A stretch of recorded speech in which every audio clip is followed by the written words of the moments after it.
قرآن مجید میں کئی ایک مقامات پر قربانی کی عبادت کا تذکرہ ہے. کہیں پہ اس کے لیے نسک کا لفظ استعمال کیا گیا، وَلِكُلِّ أُمَّةٍ جَعَلْنَا مَنْسَكًا لِيَذْكُرُوا اسْمَ اللَّهِ عَلَيْهِ. ہم نے ہر امت کے لیے قربانی کا ایک طور طریقہ مقرر کر دیا. یعنی پچھلی قومیں بھی جو مسلمان امتیں وہ بھی قربانی کیا کرتی تھی، لیکن ان کا اپنا ایک طور طریقہ تھا. اسی طرح کہیں پہ نہر کا لفظ استعمال کیا، فَصَلِّ لِرَبِّكَ وَانْحَرْ. نبی صلی اللہ علیہ وسلم اپنے رب کے لیے نماز پڑھیں اور قربانی کریں. یہاں نماز سے مراد خاص طور پہ عید کی نماز ہے کہ پہلے آپ نماز پڑھتے ہیں، پھر اس کے بعد آپ قربانی کرتے ہیں. اور نہر خاص طور پہ اونٹ کی قربانی کو کہتے ہیں، کیونکہ اونٹ کی قربانی ذرا مختلف انداز میں ہوتی ہے، جس کو نہر کہتے ہیں. یعنی اونٹ کو کھڑا کر کے اس کو جو ہے وہ ایک کٹ لگایا جاتا ہے، جس کٹ کے نتیجے میں اس کا بہت سا خون بہہ جاتا ہے. پھر جب وہ اپنے پہلو کے بل گرتا ہے تو پھر اس کو ذبح کیا جاتا ہے. اس کو نہر کہتے ہیں. عام جانور کو تو ویسے ہی آپ لٹا کے ذبح کر لیتے ہیں، اونٹ ذرا بڑا جانور ہے تو اس کے ذبح کرنے کا طریقہ ذرا مختلف ہے.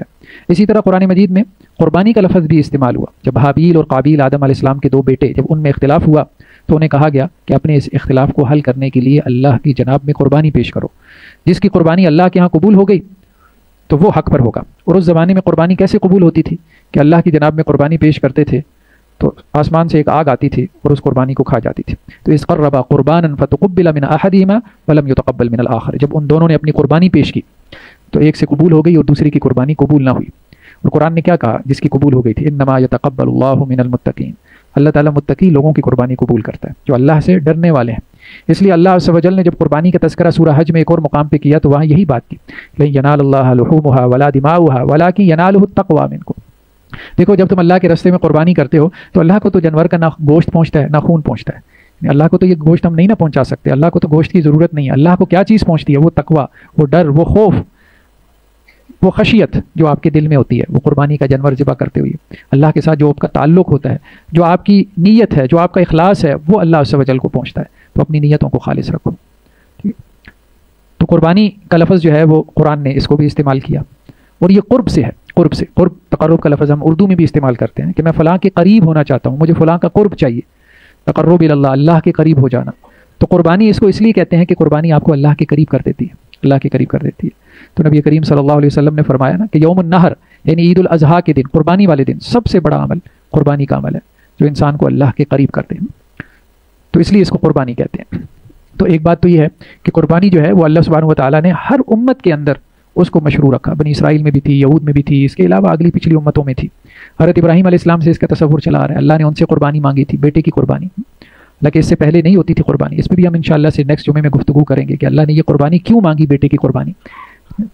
انسانی ذہن جو ہے وہ اس کو قبول نہیں کرتا کہ اللہ تعالیٰ اتنی بڑی آزمائش میں ڈالیں گے کہ اپنے بیٹے کو ہی ذبح کر دو. تو اس کے پیچھے کیا مقصد تھا، کیا حکمت تھی، اس پہ اب انشاءاللہ اگلے جمعے میں گفتگو کریں گے. تو ایک بات تو یہ ہے کہ قربانی کرنا ہر امت میں مشروع رہا ہے، ہر امت کے اندر اس کا حکم رہا ہے، اور اس کی مختلف صورتیں، مختلف طریقے رائج رہے ہیں. اس امت میں بھی قربانی کی سنت کو جاری کیا گیا جو ابراہیم علیہ السلام کی سنت ہے.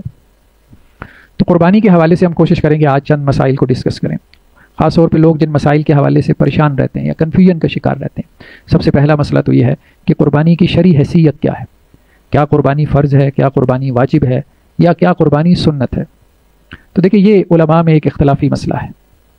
اکثر جو فقہا ہیں، جیسے آپ میں سے اکثر لوگ جانتے ہوں گے کہ ہمارے ہاں 4 فقہ معروف ہو گئیں، 4 مکتب فکر بن گئے.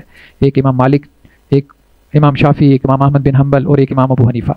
تو 3 فقہا کا کہنا یہ ہے، یعنی امام مالک، امام شافعی، امام احمد بن حنبل، یہ لوگ یہ کہتے ہیں کہ قربانی سنت ہے، قربانی کرنا سنت ہے. یعنی جس کے پاس استطاعت ہے اس کے لیے بھی سنت ہے، یعنی سنت مؤکدہ، ایسی سنت جس کی تاکید کی گئی ہے. لیکن اناف کے ہاں یہ مسلک ہے کہ قربانی کرنا لازم ہے. جو بھی صاحب نصاب ہے، صاحب نصاب سے مراد یہ ہے، وہ یہ کہتے ہیں کہ جس کے اوپر زکوٰۃ فرض ہے، جو زکوٰۃ ادا کرتا ہے تو وہ قربانی بھی لازمن کرے گا. تو بہرحال ہمیں اللہ کے نبی صلی اللہ علیہ وسلم سے دونوں طرح کی روایات ملتی ہیں. زیادہ تر روایات میں انداز یہی ہے کہ قربانی کریں، بس اس کا یہ نہیں بیان کیا گیا کہ فرض ہے کہ نہیں ہے، بس کرو، بس اتنی سی بات ہے. حضرت عبداللہ بن عمر رضی اللہ عنہ سے کسی نے پوچھا کہ کیا قربانی لازم ہے، فرض ہے؟ تو انہوں نے کہا بھائی اللہ کے رسول نے قربانی کی، صحابہ نے بھی کی، ہم بھی کرتے ہیں. اس نے پھر سوال کیا جی میں یہ پوچھ رہا ہوں کہ کیا قربانی فرض ہے؟ تو انہوں نے کہا بھائی میں تمہیں بتا رہا ہوں قربانی اللہ کے رسول نے کی، صحابہ نے کی، ہم بھی کر رہے ہیں. تو صحابہ اس سوال کو جو ہے وہ اوائڈ کرتے تھے. اس کا مطلب یہی ہے کہ وہ عام طور پہ ان کے یہاں رجحان یہی تھا کہ بس قربانی کرنی چاہیے، آپ لوگوں کو اس کے اوپر اس کو ضرور فرض نہ بنائیں کہ لوگوں کو جو ہے وہ آپ ایک بوجھ کے اندر ڈال دیں. حضرت ایوب انصاری رضی اللہ عنہ فرماتے ہیں کہ اللہ کے نبی صلی اللہ علیہ وسلم کے زمانے میں ہم قربانی کر لیا کرتے تھے کسی کو بکری میسر ہوتی تو وہ بکری کی قربانی کر لیتا, کسی کو گائے اونٹ میں حصہ میسر آتا ہے تو وہ اس میں اپنا حصہ ڈال لیتا تھا. لیکن اب میں کیا دیکھ رہا ہوں, اب میں یہ دیکھ رہا ہوں کہ لوگ قربانی کے معاملے میں فخر کرنا شروع ہو گئے. فخر کرنے سے مراد ان کی یہ تھی کہ جی ہم نے 2 قربانیاں, ہم 4 قربانیاں کر رہے ہیں. تو اب تو ایک اور بھی انداز ہے جی, 70 لاکھ کا بیل, ٹھیک ہے جی, 80 لاکھ کا بیل, اور اتنا بڑا بیل, اور سوشل میڈیا پہ اس کی تصاویر بھی جو ہے وہ وائرل ہو رہی ہیں, اور اتنا بڑا بکرا جو ہے وہ جو انسان کے قد کا ہے. تو اسی طرح سے اونٹ لے آتے ہیں تو روزانہ اس کو پورے محلے میں گھماتے ہیں کہ جی ہم اونٹ کی قربانی کر رہے ہیں.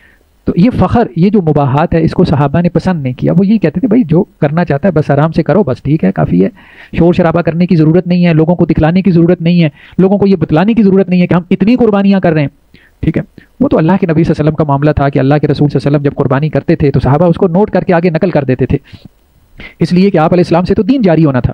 لیکن اب یہ تو نہیں ہے کہ جی ہم میں سے کوئی قربانی کرے تو اب مطلب ہر لمحے بعد اس کی ایک سیلفی لے کے, اس کی ایک امیج لے کے اس کو سوشل میڈیا پہ اپلوڈ کرے کہ اب کسائی آ گیا ہے, اب اس نے چھری پھیر دی ہے, اب اتنے بکرے ذبح ہو گئے ہیں, اب یہ ہو گیا, اب وہ ہو گیا. اب بہت زیادہ فخر و مباحات شروع ہو گیا. اب تو ویڈیوز بننا شروع ہو گئی ہیں نا, چھوٹی چھوٹی جو ہے وہ شارٹ کلپس آتے ہیں. پھر یہ جو چینلز والے ہیں انٹرویو لینے پہنچ جاتے ہیں, جی وہ جی یہ بکرا آپ نے کیسے پالا, کیسے بڑا کیا, یہ اتنا بڑا بیل آپ نے, یہ کیا ہے, اس کو کوئی اسٹیرائڈ تو نہیں دیے. مطلب وہ عموماً ایسا ہی ہوتا ہے, اسٹیرائڈ دیتے ہیں اس کو, وہ اتنا اس کا جسم پھلا دیتے ہیں, بعد میں اس کے اندر سے وہ چربی نکلتی ہے جو کھانے کے قابل, کیا دیکھنے کے قابل بھی نہیں ہوتی. ٹھیک ہے, تو وہ بس کیا ہے, بس ایک فخر و مباحات ہے, تفاخر ہے دوسروں کے اوپر کہ جی دیکھیں ہم نے اتنی مہنگی قربانی کی. ٹھیک ہے, یہ بات درست ہے کہ عمدہ قربانی کرنی چاہیے, اچھے سے اچھا جانور اللہ کے راستے میں قربان کرنا چاہیے, لیکن دکھلاوا کر کے نہیں. بس اللہ کو پتا ہے کہ ہم بہترین جانور اللہ کے راستے میں قربان کر رہے ہیں. تو پہلا مسئلہ تو یہ ہے کہ قربانی کے معاملے میں انسان تفاخر میں نہ پڑے, کسی جو ہے وہ ریاکاری کے اندر نہ پڑے, اور اس میں خواہ مخواہ اوور برڈن بھی نہ ہو کہ میں نے قربانی اب کرنی ہے بھلے مجھے قرض لینا پڑے. نہیں, یہ نہیں ہے. قربانی اس طرح سے اللہ نے لازم نہیں کی ہے. جس کے اندر استطاعت ہے, مالی استطاعت ہے, تو وہ قربانی کرے, کیونکہ نبی کریم صلی اللہ علیہ وسلم کی سنت ہے. جس کے پاس کوئی ایکسٹرا پیسہ پڑا ہوا ہے, اضافی پیسہ اس کے گھر میں ہے, جس سے وہ قربانی کا جانور خرید سکتا ہے, کوئی بکرا دمبا لے سکتا ہے یا بڑے جانور میں حصہ ڈال سکتا ہے, تو وہ ضرور کرے, کیونکہ آپ علیہ السلام کی سنت ہے. اب کسی کے پاس پیسے نہیں ہیں, ٹھیک ہے, اب وہ کہے کہ جی نہیں مجھے مولانا صاحب نے فتویٰ دیا ہے, تمہارے اوپر تو قربانی فرض ہے, اور یہ اور وہ ہے, اور تم تو قرض لے کے بھی کرو. تو یہ ایسا کوئی ہمارے دین کا حکم نہیں ہے کہ انسان جو ہے وہ مقروض ہو کے قربانیاں کرے, ایسا کوئی حکم نہیں. ہاں, جس کے پاس استطاعت اور فراخی ہے تو وہ ضرور کرے. حضرات شیخین کا جب لفظ بولا جاتا ہے تو اس سے مراد حضرت ابو بکر اور حضرت عمر ہوتے ہیں رضی اللہ عنہما. یہ 22 سالوں میں قربانی نہیں کرتے تھے, 22 سالوں میں یہ قربانی نہیں کرتے تھے, اور صاف کہتے تھے کہ ہم یہ دیکھ رہے ہیں کہ لوگوں نے قربانی کو فرض سمجھ لیا ہے, تو اس لیے ہم 22 سالوں میں قربانی نہیں کر رہے, تاکہ ہم لوگوں کو بتائیں کہ یہ رسول اللہ صلی اللہ علیہ وسلم کی سنت ہے, یہ فرض نہیں ہے کہ ایک بندہ تنگ ہو کے قربانی کرے.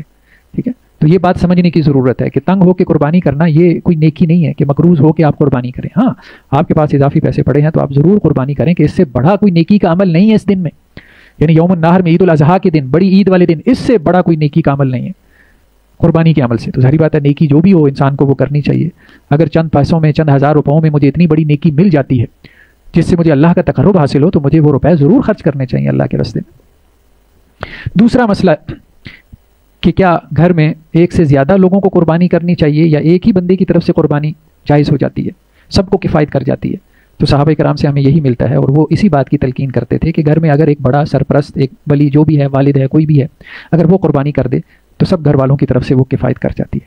یعنی گھر میں ضروری نہیں ہے کہ 4 لوگ قربانیاں کریں. ہاں, اگر اب ضروری نہیں ہے, کہنے کا مطلب یہ کہ اگر کرنا چاہتے ہیں تو ٹھیک ہے کر لیں. ایک گھر میں اگر 4 بھائی ہیں اور وہ کہتے ہیں کہ ہم سب نے قربانی کرنی ہے تو نیکی ہے, بس نیکی میں تو چلیں, ٹھیک ہے, جتنی نیکی مرضی کر لیں. لیکن ہم یہ بات کر رہے ہیں کہ لازم نہیں ہے, لازم نہیں, بس یہ بات ذہن میں رکھنی چاہیے. تو حضرت ابو ایوب انصاری رضی اللہ عنہ کی حدیث ہم نے آپ کو سنائی. وہ یہ کہتے ہیں نبی کریم صلی اللہ علیہ وسلم کے زمانے میں ہم ایک بکری کرتے تھے اور تمام گھر کی طرف سے نیت کر لیا کرتے تھے. تو جب آپ ایک بکری تمام گھر کی طرف سے اس کی نیت کر لیں تو سب گھر والوں کو اس کا ثواب پہنچے گا. اور اللہ کے نبی صلی اللہ علیہ وسلم سے تو ہمیں یہ بھی ملتا ہے کہ اللہ کے نبی صلی اللہ علیہ وسلم جب قربانی کرتے تھے تو یہ الفاظ کہتے تھے کہ اللہ اس قربانی کو قبول فرما محمد صلی اللہ علیہ وسلم کی طرف سے, اور محمد صلی اللہ علیہ وسلم کی جو ہے وہ آل کی طرف سے, یا محمد صلی اللہ علیہ وسلم کی امت کی طرف سے. یعنی آپ چاہیں تو پوری امت کو بھی جو ہے وہ ثواب میں شریک ٹھہرا سکتے ہیں. تو نیت جب بھی آپ کریں, قربانی کریں, تو اس میں اپنے گھر والوں کو بھی شامل کر لیں, انشاءاللہ سے ان کے لیے بھی جو ہے وہ اجر و ثواب ہے, ان کے لیے بھی اجر و ثواب.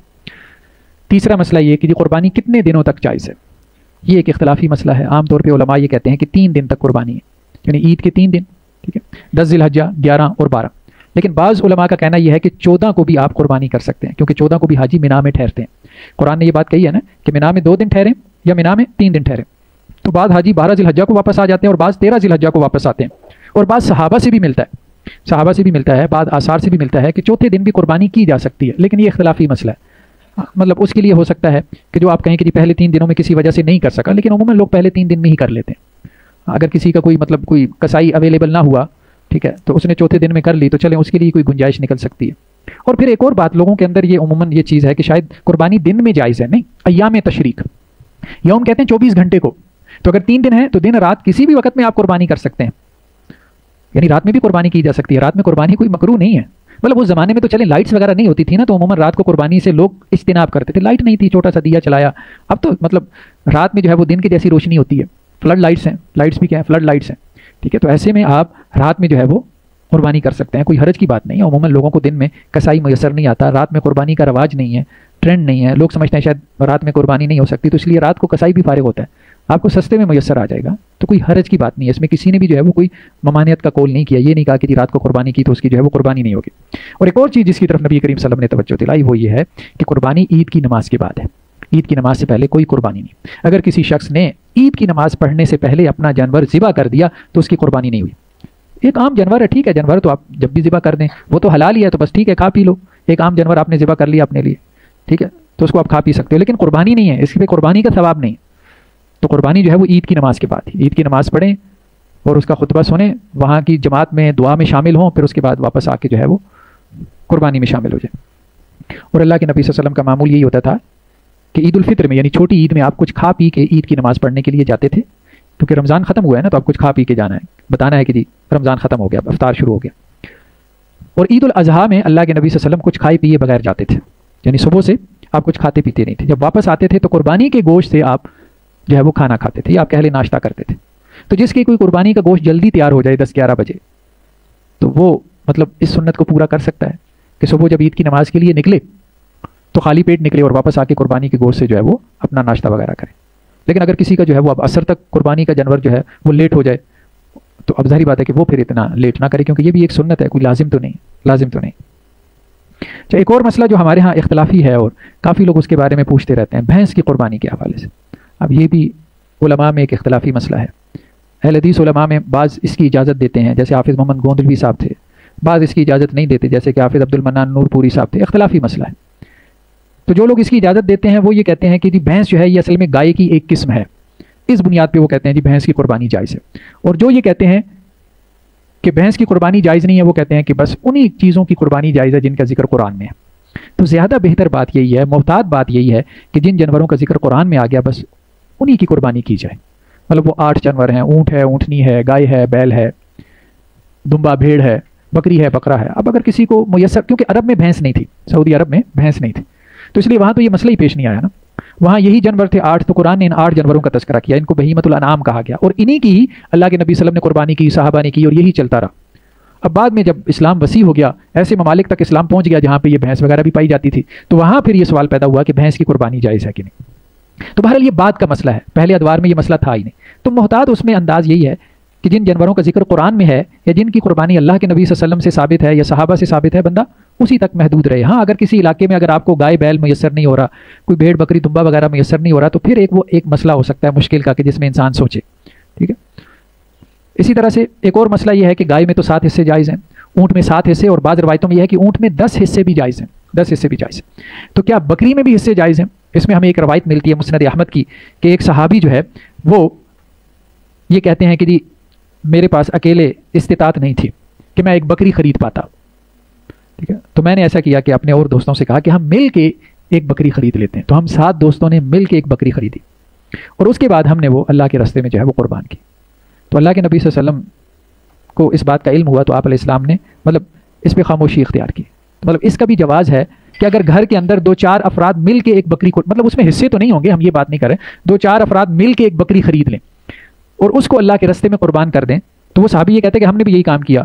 مطلب کسی نے ایک ٹانگ پکڑی، کسی نے دوسری ٹانگ پکڑی، کسی نے تیسری، کسی نے چوتھی، کہ ہم یا اللہ ہم سب سے، اصل چیز اخلاص ہے کہ یا اللہ اب ایک کے پاس تو استطاعت نہیں تھی، 7 بندوں نے مل کے ایک جانور کر لیا، آپ اس کو قبول کریں۔ تو اللہ کے ہاں تو اب ظاہری بات ہے کہ اللہ تعالیٰ تو بہانے ڈھونڈتے ہیں کہ اللہ تعالیٰ آپ کی عبادت کو قبول کریں، ٹھیک ہے۔ اور دوسری بات یہ کہ اللہ کے نبی صلی اللہ علیہ وسلم قربانی کا جانور خود ذبح کرتے تھے، تو یہ بھی ایک سنت ہے، اس سنت پہ بھی عمل کرنا چاہیے۔ مطلب چھوٹا جانور تو کوشش کریں، بکری ہے، بکرا ہے، انسان خود ذبح کرے، چلیں بڑا جانور انسان ذرا اس سے گھبرا جاتا ہے، ٹھیک ہے، گائے بیل وغیرہ سے یا اونٹ وغیرہ سے، لیکن چھوٹا جانور تو انسان خود ذبح۔ اللہ کے نبی صلی اللہ علیہ وسلم نے حجۃ الوداع کے موقع پہ 63 اونٹ اللہ کے نبی صلی اللہ علیہ وسلم نے نہر کیے، 63 اس کے بعد پھر جب آپ کے اوپر تھکاوٹ طاری ہو گئی تو کل 100 تھے، تو اللہ کے نبی صلی اللہ علیہ وسلم نے حضرت علی سے کہا تو بقیہ جو 37 تھے وہ حضرت علی نے کی. تو ان لوگوں میں تو ایسی جو ہے وہ آپ کہہ لیں طاقت تھی، انرجی تھی. آج ہمیں جو ہے وہ ایک مرغی ذبح کرنا بھی مشکل لگتا ہے، اور ہمارے بچے بھی جو ہے وہ وہاں کھڑے ہو جائیں تو وہ ڈر جاتے ہیں، بھاگ جاتے ہیں خون دیکھ کے.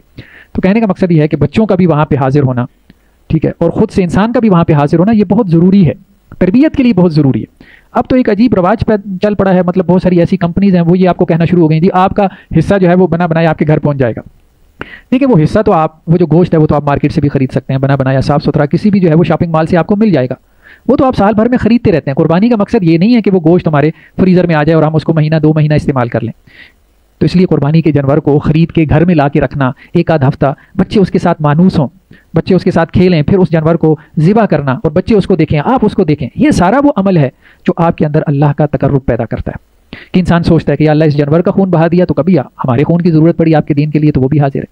ٹھیک ہے، تو یہ سارا ایک پروسیس ہے نا، اس پروسیس سے ہمیں گزرنا چاہیے، اس پروسیس سے ہمیں گزرنا. جس چیز کے ساتھ کوئی قلبی لگاؤ اور تعلق پیدا ہو جائے گا اس کو اللہ کے راستے میں قربان کریں گے تو کوئی دل پہ چوٹ پڑے گی نا، یا اللہ کے ساتھ تعلق محسوس ہوگا. ایک جانور دیکھا ہی نہیں ہے، بس گائے جی آپ کے گائے میں حصہ آ گیا اب وہ آپ کا حصہ شاپروں میں آپ کے گھر بھی پہنچ گیا، آپ نے نہ وہ گائے دیکھی نہ آپ نے اس کو ذبح ہوتے دیکھا نا.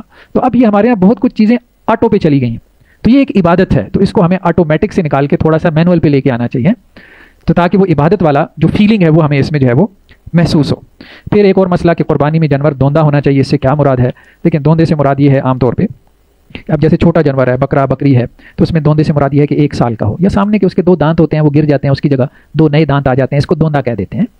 تو یا فقہا یہ کہتے ہیں کہ 1 سال کا ہو گیا. اب 1 سال کا پتہ چلانا تو مشکل ہے آپ کو، وہ اگلا تو بیپاری تو جھوٹ بول دے گا سال کا ہے کہ نہیں ہے. تو پھر اس کی علامت یہ ہوتی ہے کہ سامنے کے 2 دانت اس کے گر جائیں اور اس کی جگہ نئے 2 دانت آ جائیں، تو کہتے ہیں کہ جی دوندا ہونا شرط ہے، دوندا ہوگا تو جانور لگے گا.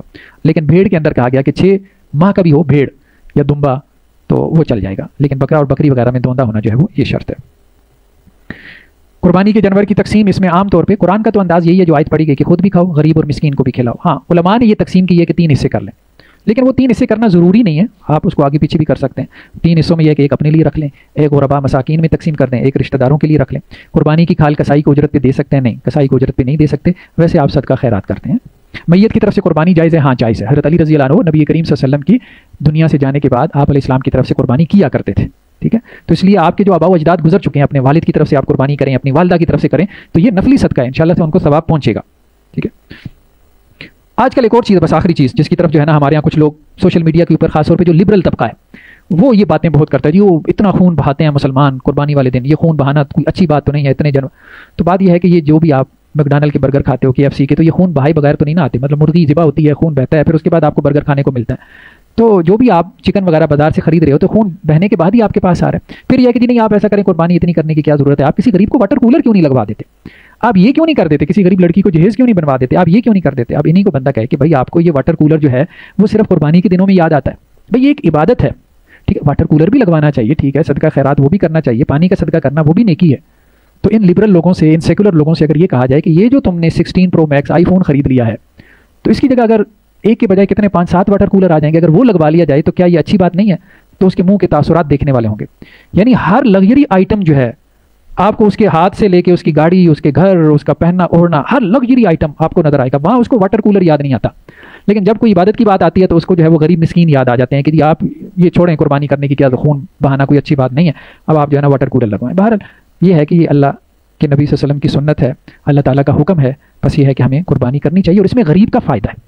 اگر آپ سوچیں نا، وہ جو کسائی آتا ہے مجھے بتائیں وہ غریب ہی ہے جو آ کے ذبح کرتا ہے اور اس دن میں اجرت لے جاتا ہے، بلکہ ملتا ہی نہیں ہے، اتنی اس کی دیہاڑی لگتی ہے، ملتا ہی نہیں ہے. ٹھیک ہے، اس کے بعد جو ہے اس میں سے ایک حصہ جو گوشت کا آپ کس میں تقسیم کرتے ہیں؟ غربا اور مساکین میں، وہاں بھی غربا اور مساکین کا فائدہ. پھر جو یہ ڈھور ڈنگر جانور لے کے منڈی میں جو آتے ہیں، یہ کوئی سارے امیر لوگ تھوڑے ہیں، غریب مسکین دیہاتوں کے لوگ ہیں، وہ آ کے جانور بیچتے ہیں تو ان کا کاروبار چلتا ہے، تو ان کا فائدہ. تو قربانی میں ایک جگہ پہ نہیں، 10 جگہ پہ غریب کا فائدہ موجود ہے. ڈھور ڈنگر لانے والا غریب ہے، اس کا فائدہ ہے، جو اس کو ذبح کر رہا ہے اس کا فائدہ ہے، جب گوشت تقسیم کیا جا رہا ہے اس کا فائدہ ہے، جس کو آپ کھال دے رہے ہیں وہ غریب مسکین، اس کا فائدہ ہو رہا ہے. تو غریب کا فائدہ ہی تو ہو رہا ہے بھائی جو تم چاہتے ہو. تو یہ لوگوں کو سمجھانے کی ضرورت ہے، عقل مت دینے کی ضرورت ہے. اللہ تعالیٰ ان کو سمجھ دے. سبحانک اللہم و بحمدک.